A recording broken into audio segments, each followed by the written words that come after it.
Dumating na nga yung in-order ko na highway cycling sa Lazada. 4 na piraso ay nakuha ko lang siya ng wala pang 100 pesos.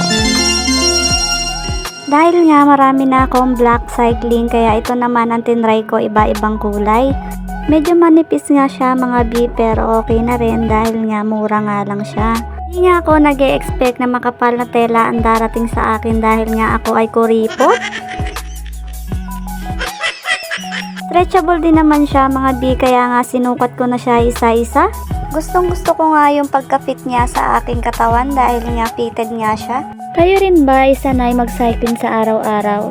Ako kasi araw-araw talaga ako nagsa-cycling dahil nga hindi ako sanay nang wala akong suot nito. Tatapusin ko na nga itong video na to dahil nga sumasali sa pag-voice over ko itong mga manok. Bye-bye!